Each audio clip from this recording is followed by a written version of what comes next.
Lonzo Ball, his brother Lamelo Ball, Ja Morant, and Ben Simmons. I'll rank them in terms of 4 through 1, and then I'll give you why I think they have such anticipated comebacks. Number 4 is, of course, going to be Ben Simmons. It really feels like he's stealing money from the NBA at this point, but he's in the final year of, I believe, a $177 million contract that he had taken from the Philadelphia 76ers before being traded to Brooklyn.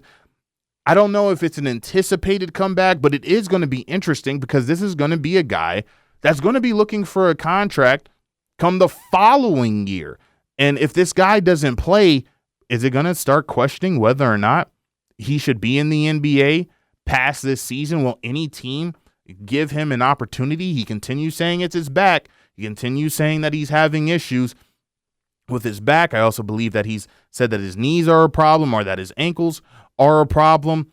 If he doesn't figure this out with the Brooklyn Nets and doesn't play upwards of 60 games this year, not only do I think Brooklyn's not going to give him a contract, but I also don't believe that this is going to be a guy that's going to be in the NBA past this season. This is going to be a big year for one Ben Simmons. Isn't that interesting to say that this is a big year for Ben Simmons? At one point, we were saying that this guy was the next LeBron James, and all he needed was a jump shot. This is also a guy that we were saying if you keep he and Joel Embiid together, this is going to be a team that's going to win, I don't know, to speak on LeBron James, not 1, not 2, not 3, not 4, not 5. All they needed was a third guy, and you thought that you had that in Jimmy Butler, and that ended up, falling through because you chose Tobias Harris over me, in the words of Jimmy Butler. Tyrese Maxey wasn't who Tyrese Maxey was yet at that time.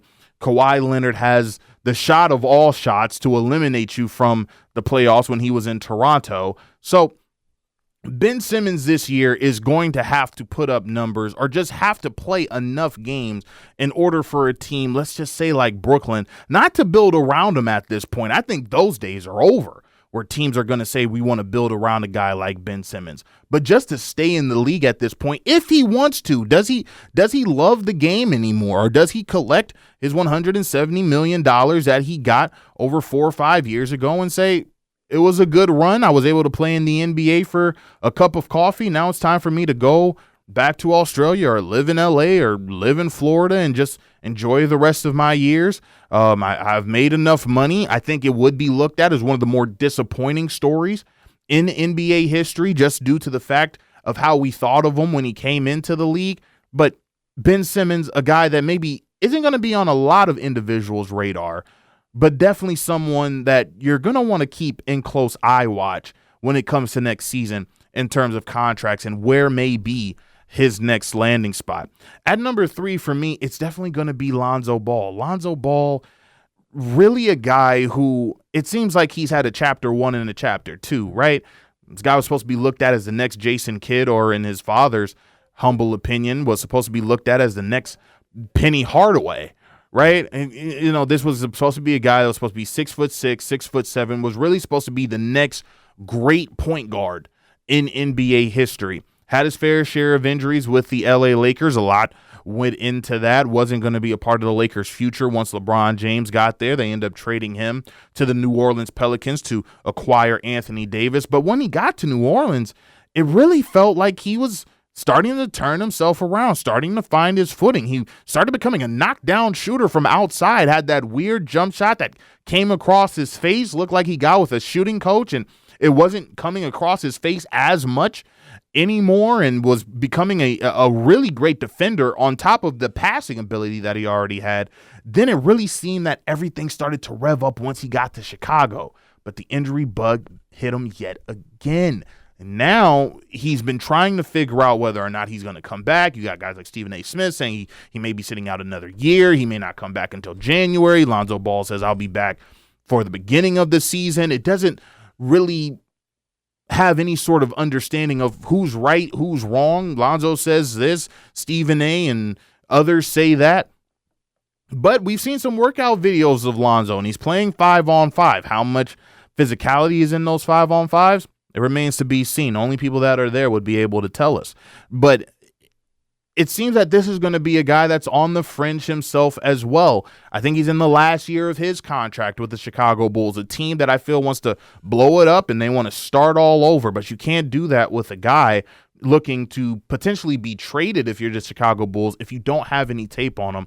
And he also has his fair deal of injury history. If he's able to turn this around, however, and have a great year himself, I do think that this guy could be a point guard on a contending team. This guy has a knack and an IQ that we haven't seen in a very long time when it comes to the point guard position. He moves the ball very well. He has an IQ that's there. You can see it. You don't have to question it.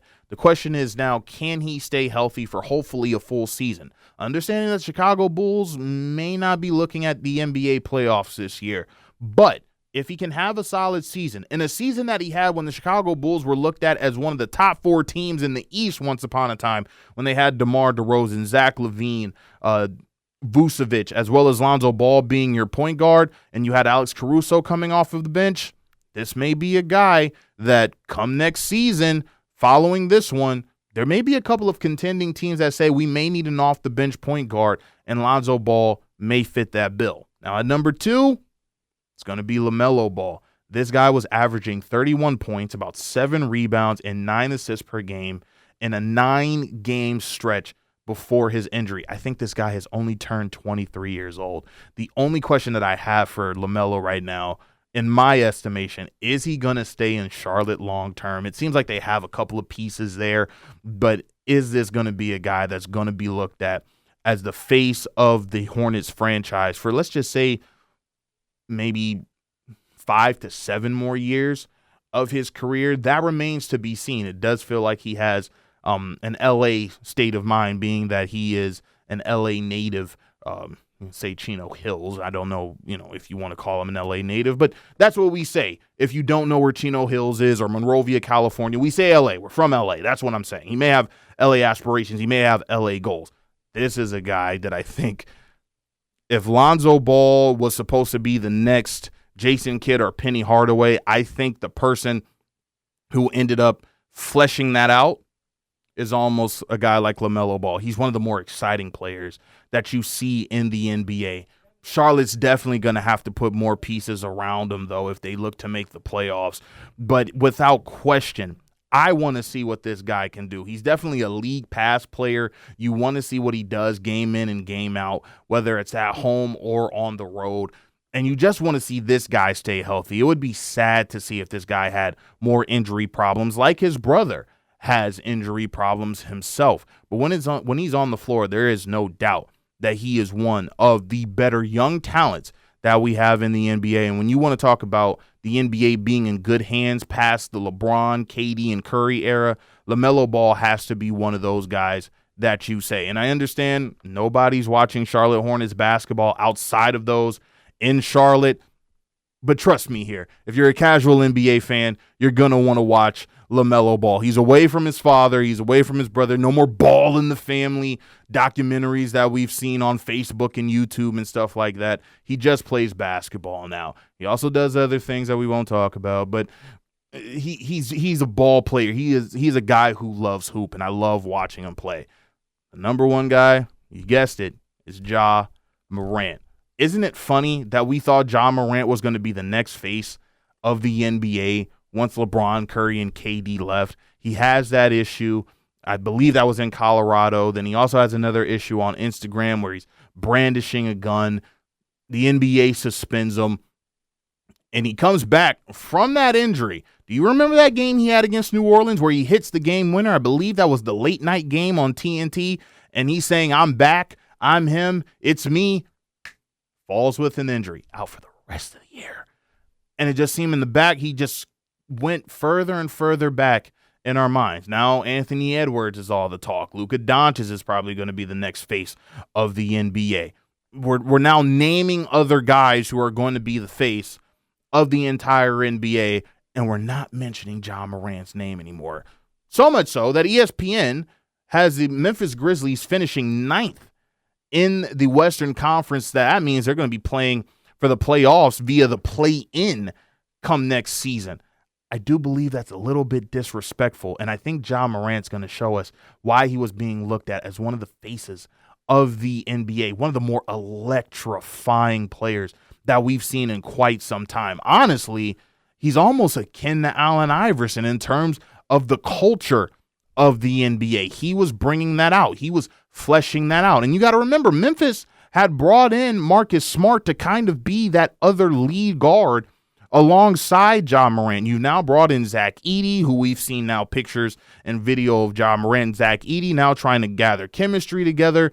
I think it's going to be a very heavy ask for a guy like Zach Edey to now be your lead center and probably be one of the more dominant centers that we've seen in the NBA, because he's a back to the basket type of center. And you heard us talk about in our first segment, it almost seems as if it's a requirement for you to have to knock down the long ball at an alarming rate as a big man in order to stay on the floor. And he's also a guy that I don't know whether or not he can defend smaller bigs. It's going to remain to be seen, but with guys that you have such as Jaren Jackson Jr., Zach Edey, Marcus Smart, G.G. Jackson is going to be a guy that I'm going to assume is going to see significant minutes for Memphis.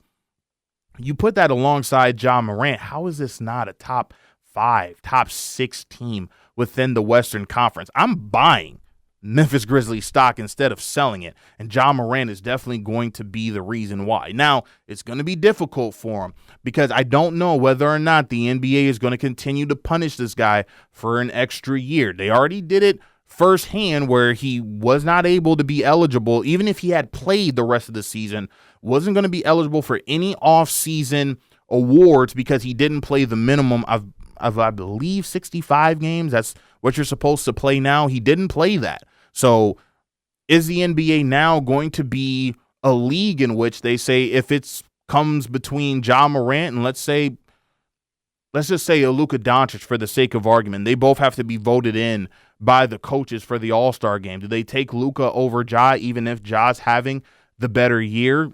We talked about it in our last video where we believe Ja Morant may be a guy that gets into the Olympic team here in Los Angeles in 2028.